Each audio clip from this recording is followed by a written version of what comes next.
มาฆมาศสาดแสงธรรมแจ้งโลก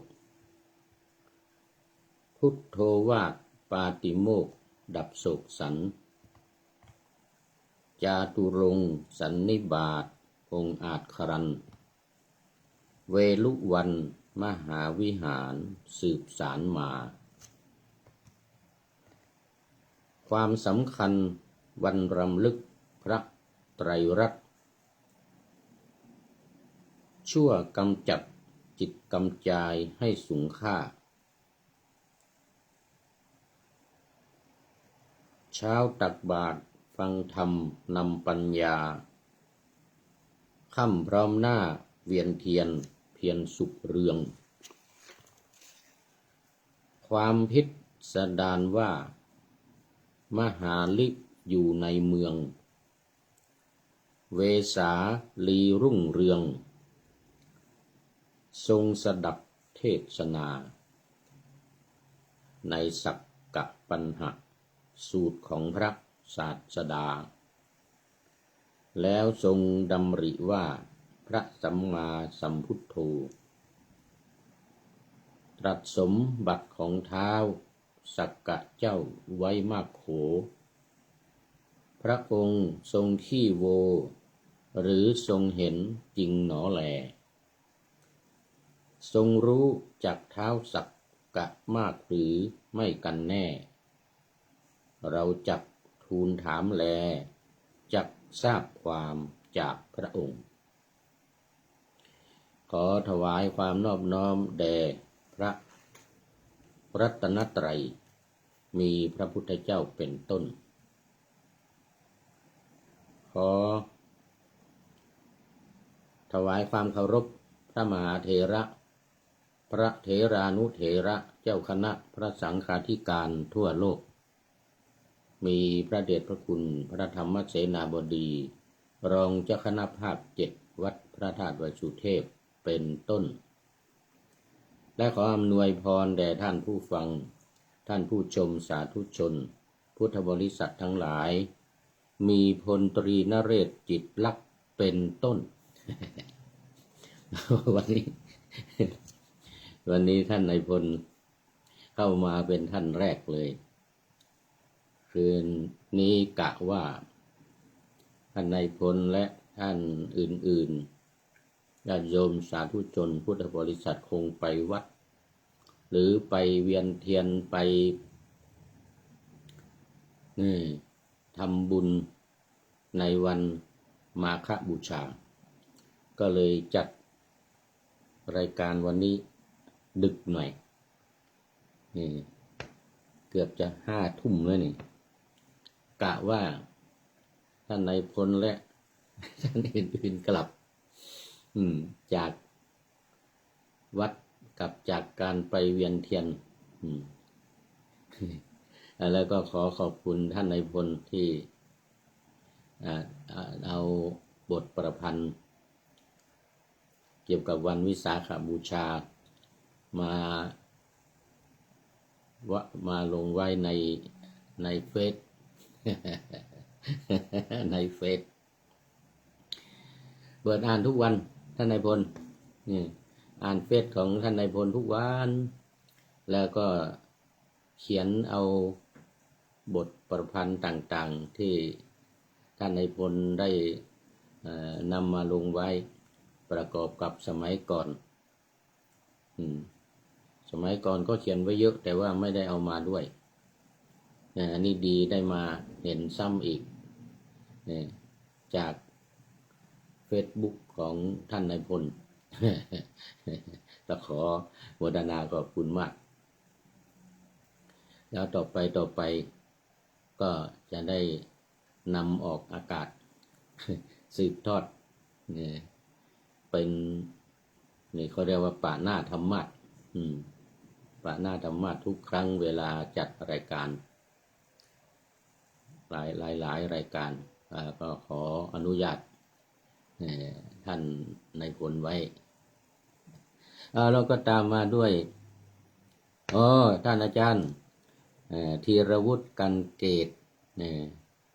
ว่าจะเข้าไปดูโปรไฟล์ยังไม่ได้เข้าไปดู อืมยังไม่ทราบอยู่วัดไหนต้องขออภัยเดี๋ยววันหลังจะเข้าไปดูโปรไฟล์ก่อน เอาแล้ววันนี้ก็น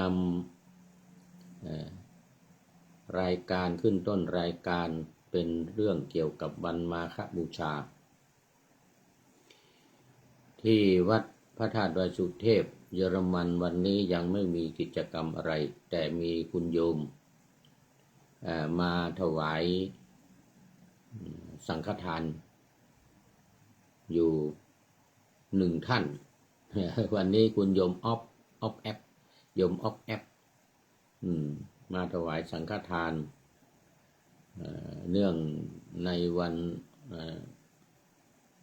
มาฆบูชาแล้วก็รำลึกถึงมารดาที่ชอบทานกล้วยว่างั้นน่ะก็เอากล้วยมาถวายพอดีกับผู้พูด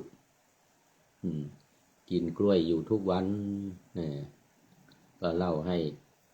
ห้โยมฟังเมื่อวันก่อนว่าทำเรียนแบบพระอาจารย์หลวงพ่อเจ้าคุณถ้าด้านในพลหลวงพ่อเจ้าคุณวัดบุพารามพระเทพวิสุทธิคุณ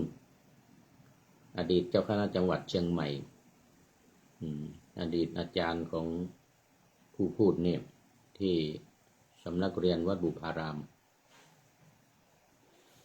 ได้เป็นมหาปรริญญากับเขาก็วัดบุพารามนี่แหละที่หลวงพ่อเจ้าคุณพระเทพวิสุทธิคุณท่านฉันกล้วยทุกวัน กล้วยนี่เอามาไว้ฉันเป็นประจำเลยตื่นเช้ามาก็ฉันแล้วฉันกล้วยหลวงพ่อบอกว่าฉันมาตั้งแต่นอนแบเบาะอย่างนั้นนะฉันมาตั้งแต่นอนแบเบาะแม่เอาให้กินตั้งแต่ตอนเป็นเด็กกินมาตลอดแล้วก็ตั้งแต่นอนแบเบาะกินมาจนถึงทุกวันนี้เหมือนกันนะ จนถึงทุกวันนี้เพราะว่าทางภาคเหนือมีเขาเรียกกล้วยใต้กล้วยใต้หรือกล้วยเจียงไฮ้กล้วยใต้กล้วยเจียงไฮ้ทางภาคกลางจะมีกล้วยหอมนะเป็นมีกล้วยหอมแต่วันนี้โยมออฟแอป เอากล้วยหอมมา2 หวี2 หวีขนาดใหญ่เลยพอดีกล้วยหมดเมื่อ 4-5 วันก่อนไปซื้อมาจาก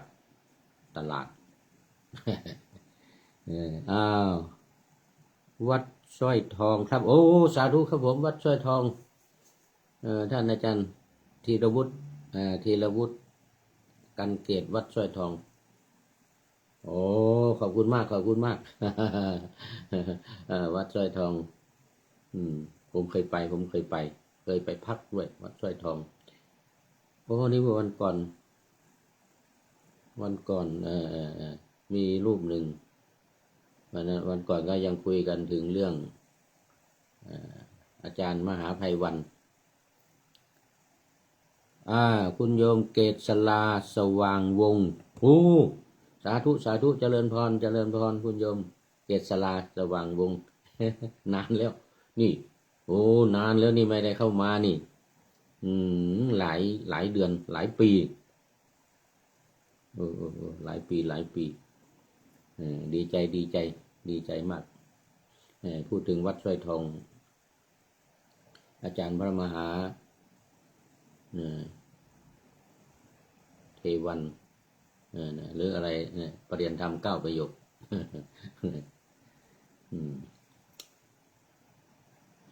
ต้อนรับอย่างดีเมื่อวันก่อนก็คุยไปแล้วเอาละตอนนี้ก็เข้ามาสู่เนื้อหาสาระปะหน้าธรรมาสไว้ เรื่องวันมาฆบูชานิดหน่อยก่อนแล้วก็มาเรื่องของธรรมะที่ว่าค้างไว้ในวันก่อนคือเรื่องท้าวสักกะเทวราชท้าวสักกะเทวราชในอรรถกถาธรรมบทพุทธกนิกายคราวนี้เรื่องของวันมาฆบูชานี่ไม่พูดก็ไม่ได้ต้องว่าอีกว่านิดหน่อยความจริงก็เป็นที่รู้กันทั้งท่านนายพลทั้งท่านอาจารย์ธีรวุฒิและคุณโยมเกษลาก็ทราบกันดีคงไปเวียนเทียนกันมาวันนี้อานนท์ยางทิสารอานนท์ยางทิสาร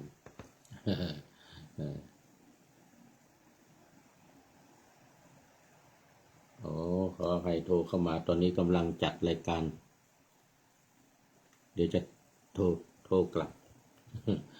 เดี๋ยวจะเสร็จรายการแล้วโทรกลับขออภัยตอนนี้วันมาฆบูชาก็มีหลายแง่หลายมุมที่พูดคุยกันแล้วก็ที่เทศกันพระทุกวัดเทศกันในวันนี้ตั้งแต่เช้าจนถึงกลางวันและตอนเย็นบางที่ก็ว่ามาตั้งแต่เมื่อวานก่อนจะถึงวันมาฆแล้วบางที่ก็หลังมาฆไปแล้วอีกวันสองวันยังพูดกันอยู่ นั่นก็เป็นที่รู้กันดี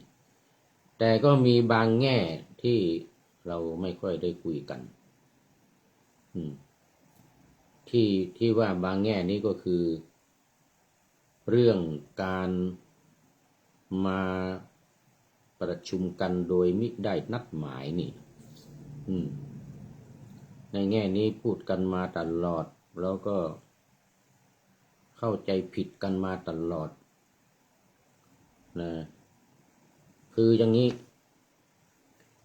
เรื่องของการมาชุมนุมมาประชุมกันในวันมาฆะเนี่ยที่ว่าไว้ว่าไม่ได้นัดหมายกันเนี่ยนะมันไม่ใช่นะความจริงเนี่ยนะมันไม่ใช่เพราะอะไรเพราะว่าพระอรหันต์ทั้งหลายพระเถระ 1,250 รูปที่มากันเนี่ยมันเป็นไปไม่ได้หรอกที่ว่าจะไม่รู้ไม่ได้นัดหมายเนี่ยเพราะว่าพระเถระทั้งหมดเนี่ย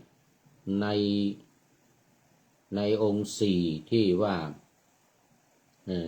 มีอยู่ข้อหนึ่ง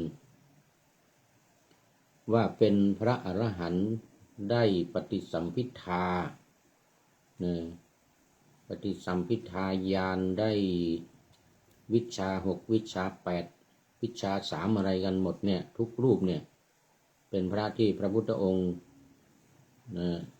ทรงประทานการอุปสมบทที่เรียกว่าเอหิภิกขุเนี่ยนะเอหิภิกขุอุปสัมปทาเนี่ยทั้งหมด 1,250 รูปเนี่ยนะไม่ใช่ไม่รู้แต่มีวิชชาคือรู้กันโดยอะไรเขาเรียกว่าในองค์ฌานเข้าฌานหรือหูทิพตาทิพนะมีหูทิพตาทิพมี เนี่ยกันหมดทุกรูปก็คือรู้กันโดยญาณนะรู้กันโดยญาณรู้กันโดยว่าเนี่ยมัน9 เดือนผ่านมาแล้วหลังจากพระพุทธเจ้าตรัสรู้นี่นะแล้วออกพรรษามาก็ได้5 เดือนแล้ว4 เดือนแล้ว4 เดือน5 เดือนแล้วเนี่ยหลังจากออกพรรษามาเนี่ยนะทุกรูปเนี่ยรู้โดยญาณ รู้โดยญาณจึงมาบุญนาคนาแก้วโอ้ สาธุสาธุคือรู้กันโดยญาณว่าเนี่ยพระพุทธเจ้าจะได้วางรากฐานพระพุทธศาสนาสอนมาเป็นเวลาพอสมควร9 เดือนแล้วเนี่ยจะต้องได้สรุปเนื้อหาสาระธรรมะทั้งวินัยอะไรต่างๆนี่ก็รู้กันโดยอัตโนมัติ เรียกว่ารู้กันโดยอัตโนมัติก็จึงพากันมาที่มานั่นก็ไม่ได้หมายถึงว่า1,250 ที่1,250 วัดอยู่กันคนละทิศคนละทางอย่างนั้นไม่ใช่บางทีบางที่ก็อยู่กัน2 รูป 3 รูปอยู่กัน50 รูป55 รูปก็มีอย่างกับพยัสสะกับสหายพยัสสะกับสหายอีก54เป็น55เนี่ยนะปัญจวัคคีย์ก็5 รูปเนี่ยนะออกไปเผยแผ่ไปคนละทิศคนละทาง60 รูปตอนแรกก็จริงเนี่ยแต่นั่นน่ะมันตั้งแต่เมื่อสัก4 เดือน5 เดือนมาแล้วตอนหลังมานี่ก็มีสมาชิกกันมากอย่าง1,000ของลูกศิษย์กัสสปะนาทีขยาที่พุทธคยาเนี่ยนะอุรุเวลาเสนานิคมเนี่ยนะนี่ก็เป็นพันนี่ก็เป็นพันที่เป็นอรหันต์ปฏิจำพิทาอุปสมบทก็ไม่น้อยเนี่ยที่พระสาวก60 รูปที่60 รูปที่ออกไปก็ได้ลูกศิษย์ลูกหากันไม่น้อยอยู่รวมกันแต่ละที่มาเนี่ยไม่ได้มาองค์เดียวนะก็พากันมานะ2 รูป 3 รูป 5 รูปนะเป็นร้อยเป็นพันเนี่ยนะพากันมาก็ต้องคุยกันต้องรู้กันรู้กันโดยนัยยะโดยอัตโนมัติที่ว่าไม่ได้นัดหมายกันนะก็จริงโดยวาจาไม่ได้นัดหมายกันจริงแต่อย่าลืมว่าเดี๋ยววัดช่างคล้องเมืองลำพูนสาธุครับผม วัดช่างคล้องแล้วก็ตามมาด้วยรัตภูมิกันนิกาสาธุวันนี้ FC เข้ามากันเยอะแล้วกลับจากวัดวาอารามไปเวียนเทียนกันมาแล้ว นี่ในแง่นี้เนี่ยยังไม่ค่อยมีใครพูดกันคือที่มาเนี่ยนะรู้ไม่ใช่ไม่รู้เนี่ยที่มาเนี่ยนะมันก็คือนัดหมายกันโดยความโดยรู้กันเนี่ยอย่างขนาดนางวิสาขานี่ได้แค่โสดาบันนะได้แค่โสดาบันยังสามารถนิมนต์พระพุทธเจ้าโดยไม่ต้องไปวัดเจตวันนะอยู่ที่บ้านจุดธูปพระพุทธเจ้าก็รู้แล้วนิมนต์มาไอ้นี่เนี่ยเป็นพระอรหันต์กันหมดได้ปฏิสัมภิทากันหมดเนี่ย จะไม่รู้กันได้ยังไงจะไม่นัดหมายกันได้ยังไงนี่นะแต่ทางใจทางจิตทางจิตนัดหมายกันทางจิตรู้กันทางจิตไม่แน่นะบางทีพระพุทธองค์อาจจะทรงตรัสเรียกทางจิตก็ได้ ท่านนายพลว่าไงท่านนายพลนี่รู้ดีก็ได้ปฏิสัมภิทากันหมดนะมีหูทิพตาทิพคุยกันได้หมดรู้กันได้หมดพระพุทธเจ้าอาจจะนะนี่ไม่ได้ว่านะ อาจจะนัดโดยทางจิตอาจจะคิดเองก็ได้พุทธเจ้าอาจจะคิดจะคิดว่าวันนี้จะต้องแสดงโอวาทปาติโมกข์อย่างว่าเนี่ยวันนี้จะต้องแสดงโอวาทปาติโมกข์สักหน่อยแล้วเนี่ยมัน9 เดือนผ่านมาแล้วเนี่ยอาจจะคิดก็ได้แล้วหมู่ที่ได้ปฏิสัมภิทาพระอรหันต์ทั้งหลาย1,250เนี่ยนะก็รู้สิก็รู้กันทางจิตรู้กันทางจิตนี่ในแง่นี้เนี่ยผู้พูดนี่ขอยืนยันเล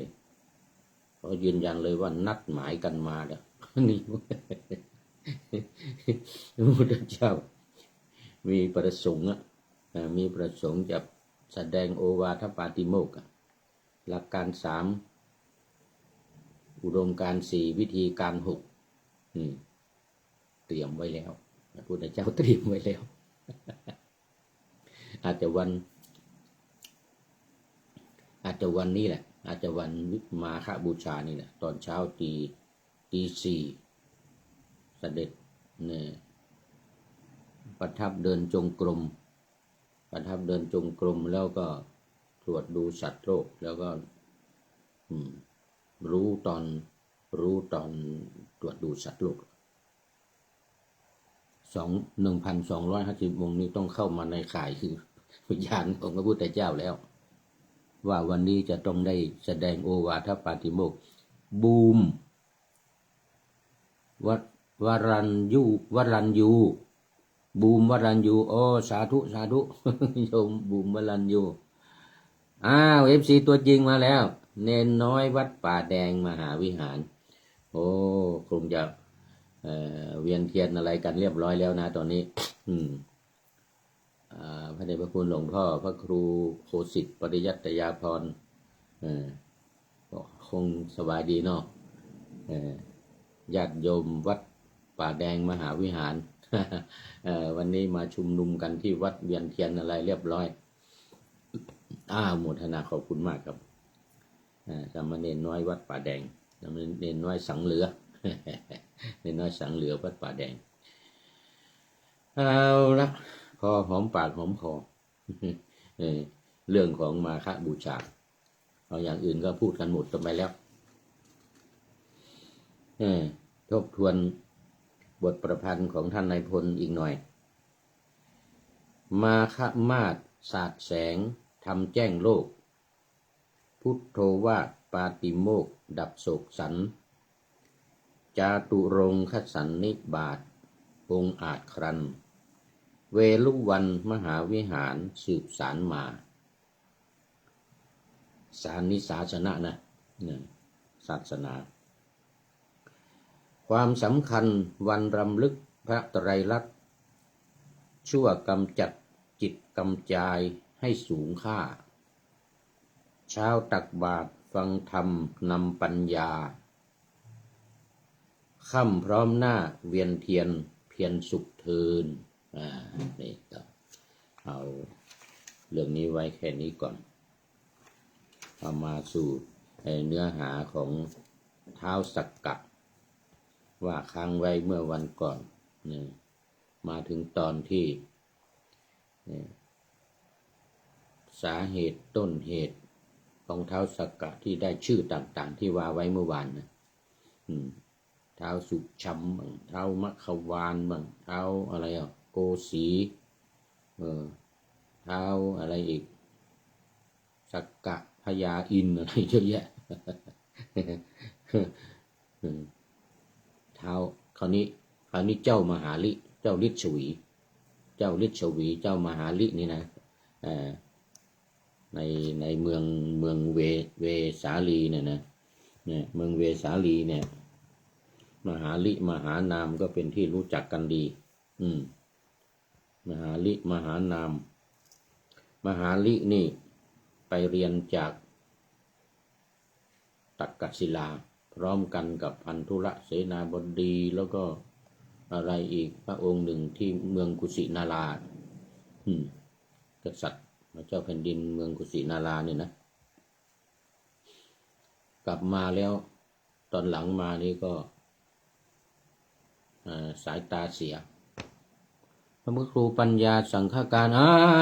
ว่าวัดศรีโสดาโอ้โหนี่ไม่เข้ามานานแล้วท่านพระครูปัญญาสังฆการวัดศรีโสดาแม่เอ้ยสุติวงศ์โอ้สาธุแม่เอ้ยสุติวงศ์มาแล้วท่านพระครูปัญญาสังฆการวัดศรีโสดาเนี่ยโอ้สาธุครับผมเนี่ยเดี๋ยว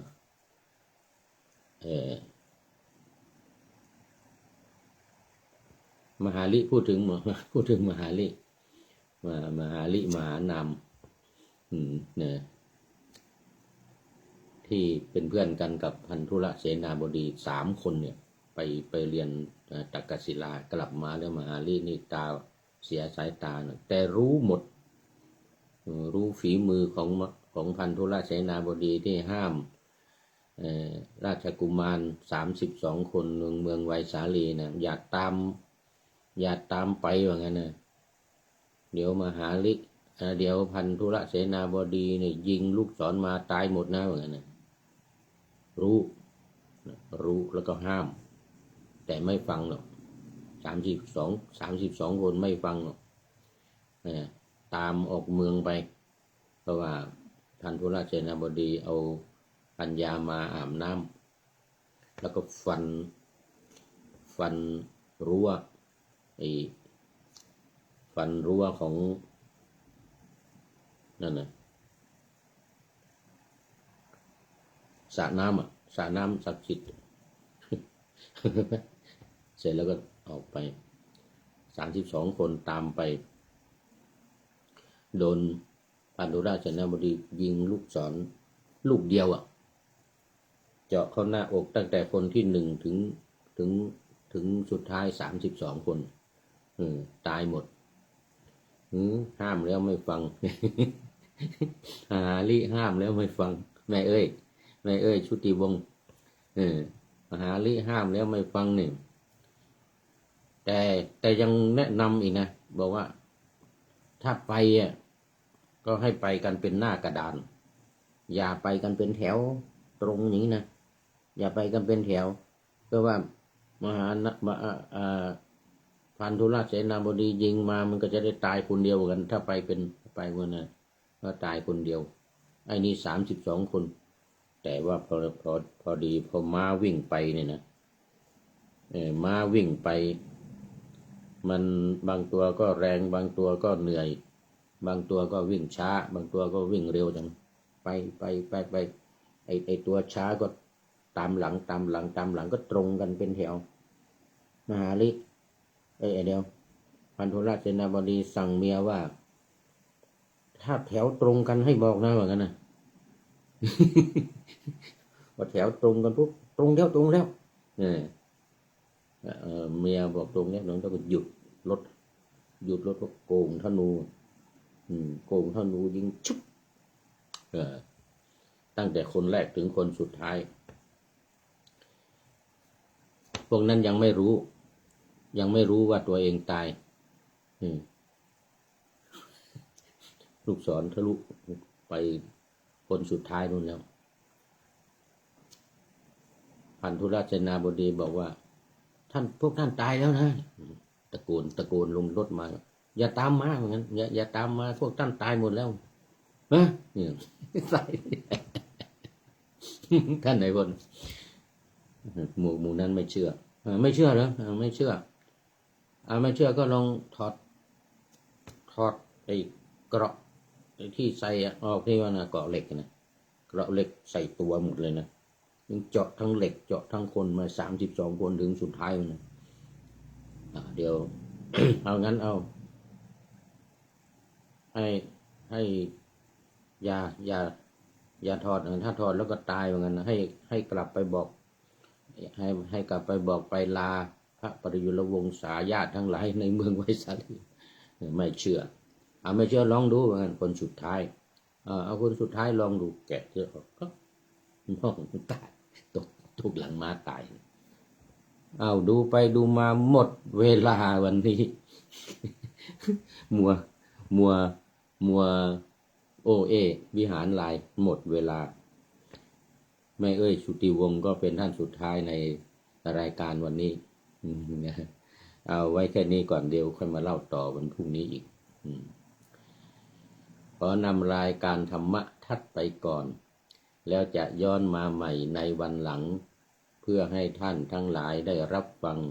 พระธรรมเทศนังเหมือนดังเดิมเป็นธรรมะในพระไตรปิฎก3ธรรมบทอันงดงามบรรยายเสริมอธิบายใจความเหมาะมาต่อเติมยกนิทานดั้งเดิมเสริมบทธรรมขอทุกท่านสุขกายสบายใจปรารถนาสิ่งใดอันเลิศล้ำจงเพิ่มพูนตามบุญงามและตามกรรมที่ได้บำเพ็ญไว้ทุกประการขอเจริญพร